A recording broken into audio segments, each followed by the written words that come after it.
If there ever was a debate about what Milan's going to be doing with the funds from the sale of Sandro Tonali, those concerns now have to be put to rest. Because at this point in time, since the sale of Sandro, Milan are on the verge of almost having spent 70 million euros. And considering the profiles and players that the club is being linked with, it looks like this club is going to be spending over 100 million this summer in Mercato. With Reijnders now landing at Milan, Yunus Musah reportedly the next player that Milan's going after, and with the club already having found an agreement with Mehdi Taremi, the Rossoneri are officially on a transfer spree. And these are some of the profiles we're going to be looking at in today's episode of Rumor or Real. And let's kick this off with Reijnders, not Reijnders. Every freaking Mercato there's some guy. Last time around it was Charles de Ketelaar, whose name I can't pronounce. This time again I was corrected. It's not Reijnders, it's Reijnders. And since we apparently have thousands of people watching these videos from the Netherlands, I want to make sure I get these pronunciations right. So Reijnders finally arrived at Milan. At the end of it all, with all the negotiations, Milan pretty much bowed down to their price. Looks like it's going to be 20 million in transfer fee with a bunch of add-ons, which might actually amount to around that 5 million mark. The player does seem to be, as I've mentioned in the previous videos, a little bit more of a like-to-like replacement with Sandro Tonali. He does have the defensive side to him. He's very good in attack. If we look at former captain Massimo Ambrosini's comments, he was very much appreciative of how Reijnders is. He does believe he's going to be more of an attacking presence in that midfield and is going to be more of a dynamic and versatile presence in Milan's attacks. He was interviewed at the airport by Alessandro Schiavone, and he did reveal that it didn't take much thought for him to decide to join Milan. Hi. Forza Milan, are you happy to go to AC Milan? Very happy. Can't wait. Easy decision for you to go? Of course. How long did it take to you to say yes? I think after the first call I was like, I want to go. What is your dream now with Milan? To win the Scudetto, win the Champions League? Is that possible? Exactly what you said, of course. One Forza Milan for the fan and then we are done? Forza Milan. Thank you so much. Now here's an important thing to point out about this whole situation, guys. Reijnders was being given a new contract by AZ Alkmaar. They had offered him around that 3 million mark to renew the contract at his club. But in order to join the Rossoneri, he actually accepted a contract around that 1.7 million mark a season. So essentially, he took a pay cut, and this has to be pointed out. I know, as other videos, some fans are not going to be happy to hear this, but this has to be considered a massive win in the column of Giorgio Furlani. Guys, it's important to be critical of Milan's management, but when something good happens, it's important to praise them as well, because at the end of the day, our main objective is the success of this club and not certain individuals. And this was a concern for a lot of people, including myself. It was all about, when Maldini calls, you have to pick up the phone, but if Giorgio Furlani is calling, why would you care? But clearly in this situation, they're picking up the calls and they're also willing to take pay cuts. And with Reijnders' arrival, Milan have now gone north of 60 million in this transfer window. So the concerns about will Milan spend this Sandro Tonali money or not, that's done now, it's over. And the other element to me that looks for certain at this point in time is the fact that Milan's probably going to be playing with a 4-3-3 next season, guys. I think the 4-2-3-1 is done, and here's why I think that's the case. I think it's because if you look at the past two seasons, the first time around when Çalhanoğlu left, Milan had Brahim Diaz. We still played a 4-2-3-1, but a lot of the times it was Franck Kessie who was playing behind the striker. And the second season, we got Charles de Ketelaar, we had Brahim Diaz, but both of those players weren't performing their best, and we started playing Ismail Benacer behind the striker. So for 2 consecutive seasons in a row, we did sign a trequartista, but we didn't actually use them. We turned into a 3-man midfield. So I think at this point in time, Pioli probably just looks at our setup and says, hey, you know what? I'm just going to stick with this 4-3-3 instead of experimenting with this 4-2-3-1 double pivot. And one of the profiles that Milan is insistent at this point in time, from the looks of it, on signing is Yunus Musah. Since Ismail Benacer is going to be out injured till what, maybe January of 2024, Milan does need multiple midfielders. The Musah signing to me is very interesting because at this point in time, it looks like Valencia is asking for a pretty hefty price tag for this player. Milan already apparently has a contractual agreement with him for about 2 million a season till 2027, but the main roadblock has been the negotiation with Valencia. Valencia have asked for about 25 to 28 million for this player, and from the looks of it, I think that might be an amount that Milan is not willing to spend. If we look at Ruben Loftus-Cheek signing, I think it was around that 23-25 million mark.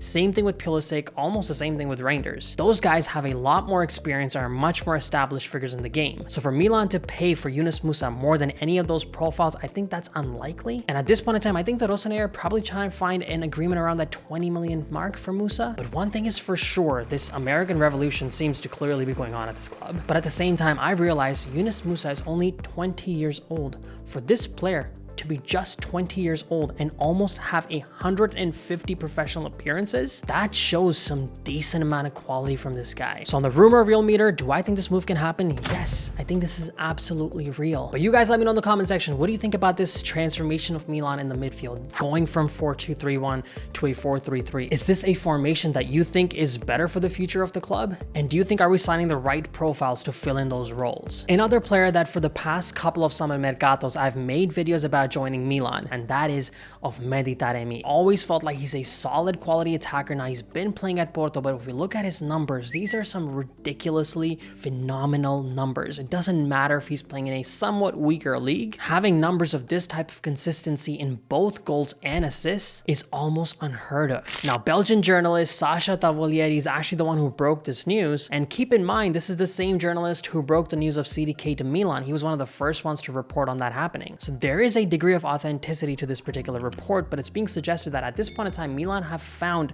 and agreed on personal terms with the Iranian striker. Some reports suggest they've agreed on a 3-year deal, others say a 4-year deal. Considering the fact that he turns 31 today, I wouldn't be surprised to see if Milan only offers him a 3-year contract. At Porto, the guy makes around 1.8 million a season. At Milan, reportedly, he's being offered a 3 million a year contract. So financially, there's no doubt this particular move would make sense. But also on the field, joining a club like AC Milan and trying to win something here, that's what a lot of players aim for. On top of everything, Inter also wants this player. So at this point in time, after losing Thuram to Inter already, Milan have to be hyper aggressive on this particular move if they truly want to get this deal done. Porto reportedly want, again, 25 million for this player. Milan apparently again want to get a deal done at 20 million, but their initial first offer reportedly was only 13 million, which was quickly turned down by Porto. And when it comes to the striker department, there are a lot of people who've talked about young profiles. In my opinion, honestly, guys, the striker might be the most important player on a team because he's the one who finishes, he's the one who gets you goals. So that's a player I don't really want to gamble on. I want something proven. I want somebody who has experience. So I think Mehdi Taremi, with the experience that he has at Porto, with the kind of goals and assists he's made, and considering the fact that he's still only 31,